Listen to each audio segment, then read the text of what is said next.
ایک شخص شیعہ مذہب رکھتا ہے اور کلمہ بھی یہ پڑھتا ہے لا الہ الا اللہ محمد الرسول اللہ علی خلیفۃ بلا فصل، اور اس کا مذہب جو ہے وہ مکمل شیعہ والا ہے اور اسی پر وہ فوت ہوا ہے، تو اس کا جنازہ ہمارے ایک حنفی امام نے پڑھایا، اسے غسل بھی دیا اور اس کے ختم میں بھی شامل ہوا، حتیٰ کہ بعد میں شیعوں نے اس اپنے شیعہ کا نماز جنازہ دوبارہ اپنے ہی امام سے پڑھوایا۔ تو اس بارے میں اس امام حنفی کے متعلق شرعی حکم کیا ہے؟ آیا یہ قابل تعزیر ہے یا نہیں؟ تو آپ علیہ رحمہ نے جواب ارشاد فرمایا کہ صورت مذکورہ میں وہ امام سخت اشد کبیرہ گناہ کا مرتکب ہوا اور اس نے قرآن مجید فرقان حمید کے حکم کے خلاف کیا کہ اللہ تبارک و تعالیٰ تو یہ فرماتا ہے کہ اگر ان کافروں میں سے کوئی مر جائے تو ان کی نماز جنازہ کبھی نہ پڑھو۔ تو اس لیے فرمایا کہ تعزیر یہاں کون دے سکتا ہے؟ اس کی سزا حاکم اسلام کی رائے پر ہے، وہ چاہتا تو اسے کوڑے مارتا اور چاہتا تو قتل بھی کر سکتا تھا، اس لیے کہ اس نے مذہب کی توہین کی، اس کے پیچھے نماز پڑھنا جائز نہیں اور اسے امامت سے معزول کرنا واجب ہے، جیسا کہ فقہ کی کتابوں کے اندر یہ چیزیں موجود ہیں کہ لِأَنَّ فِي تَقْدِيمِهِ لِلْإِمَامَةِ تَعْظِيمُهُ وَقَدْ وَجَبَ عَلَيْهِمْ إِهَانَتُهُ شَرْعًا، کہ ایسا شخص کہ جو دین کی کھلے عام خلاف ورزی کرتا ہے تو وہ شرعی طور پر تعظیم کا حقدار نہیں ہے، تو اگر اسے آگے امامت کے مصلی پر کھڑا کریں گے تو یہ تعظیم ہے، حالانکہ شرعی طور پر فاسق و فاجر شخص کی توہین کرنا لازم ہوتا ہے، نہ کہ تعظیم کی جائے۔ اور اسی طرح ایک اور فقہ کی کتاب کے اندر یہ عبارت موجود ہے لو قدموا فاسقا یاسمون، اگر کسی لوگوں نے فاسق و فاجر کو یعنی اعلانیہ گناہ کرنے والے کو آگے کر دیا نماز کے لیے تو وہ سارے کے سارے گناہ گار ہوں گے، اس لیے فرمایا یہ جائز نہیں ہے۔ اور ساتھ ہی یہ فرمایا کہ یہ اس صورت میں ہے کہ جب اس نے کسی دنیاوی طمع سے، دنیاوی لالچ کی وجہ سے ایسا کیا ہو، یعنی ان کے ساتھ کوئی تعلقات تھے یا کوئی دنیاوی طمع تھا، لالچ تھا، اس وجہ سے ایسا کیا ہو۔ اگر اس نے اسے دینی فریضہ سمجھ کر کیا یا حلال سمجھ کر کیا یا یہ سمجھا کہ یہ مسلمان تھا، حالانکہ اس کا حال جو ہے وہ سب پر ظاہر ہے، تو پھر اس صورت میں فرمایا کہ وہ دین اسلام سے نکل جائے گا اور کافر و مرتد ہو جائے گا، اس کا دین اسلام کے ساتھ کوئی تعلق نہیں ہوگا، اور اس کی بیوی ہے، نکاح تھا تو بیوی بھی اس کے نکاح سے نکل جائے گی، جیسا کہ کل بھی پڑھا تھا کہ شیعہ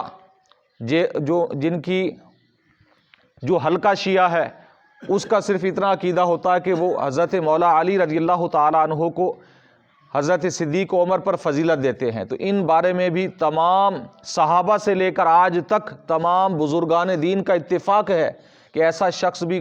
گمراہ ہے، بد دین ہے، ایسے شخص کے پیچھے چلنا بھی جائز نہیں ہے، نہ اس کی نماز جنازہ پڑھنا جائز ہے۔ تو چہ جائے کہ اگر کوئی قرآن کو نامکمل سمجھے، نماز کو غلط سمجھے اور اس کے ساتھ ساتھ صحابہ کرام پر طعن و تشنیع کرتا ہے تو ضروریات دین کا انکار کرتا ہے، جیسا کہ آج کل شیعہ کرتے ہیں، رافضی کرتے ہیں، تبرعی کرتے ہیں، تو اس بارے میں جو شرعی حکم ہے کہ انہیں اگر کسی نے مسلمان سمجھا یا ان کی نماز جنازہ پڑھی مسلمان سمجھ کر تو پھر وہ دائرہ اسلام سے نکل جائیں گے، اسی کھاتے میں چلے جائیں گے، کافر و مرتد ہو جائیں گے۔ اور یہاں پر یہ ایک جو اصول ہے مرتد کا، یہ بھی ذہن کے اندر ہمیں رکھنا چاہیے کہ مرتد شخص وہ ہوتا ہے جو اسلام لانے کے بعد، مسلمان ہونے کے بعد، کلمہ پڑھنے کے بعد اب دوبارہ کفر کے اندر لوٹ جائے، کسی ایک وجہ سے بھی اگرچہ کیوں نہ ہو، یعنی اگر کسی قرآن کی ایک آیت کا بھی انکار کر دیا یا قرآن مجید کے اندر قرآن کا اضافہ کر دیا، جیسا کہ شیعہ کہتے ہیں کہ یہ قرآن نامکمل ہے، ساری ان کی کتابوں میں لکھا ہوا ہے، کہتے ہیں قرآن مجید فرقان حمید کے سپارے 40 تھے، 30 نہیں ہیں، تو گویا کہ قرآن مجید فرقان حمید کی وہ تکفیر کر رہے ہیں، قرآن مجید کو نامکمل سمجھ رہے ہیں، اور غیر کلام اللہ کو وہ کلام الہی کا حصہ سمجھ رہے ہیں۔ اس وجہ سے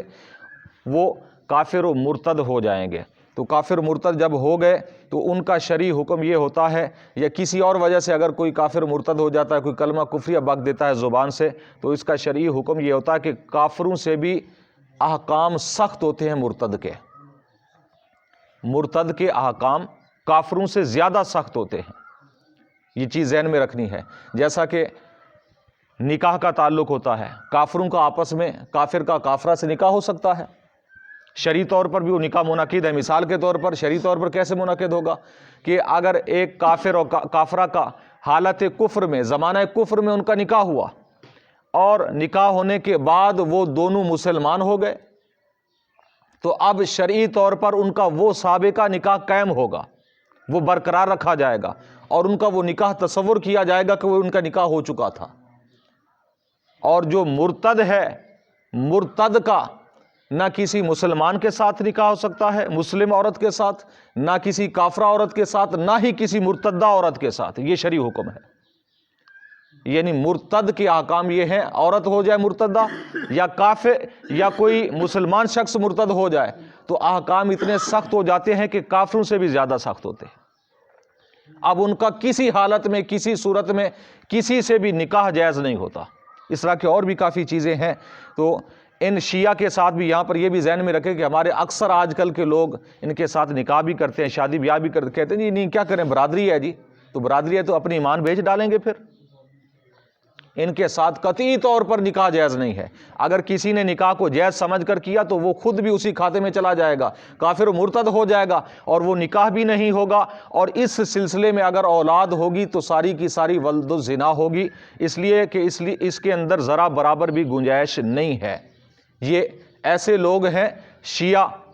کہ یہ بالکل دین سے نکلے ہوئے ہیں، ذرا برابر بھی ان کا تعلق دین اسلام کے ساتھ نہیں ہے۔ اور اگر ان کی تاریخ پڑھیں تو یہ گروہ بھی پیدا کرنے والے یہودی تھے۔ ابتدائی اسلام ہی کے اندر، صحابہ کرام کے زمانے ہی کے اندر یہودیوں نے یہ گروہ پیدا کیا تھا،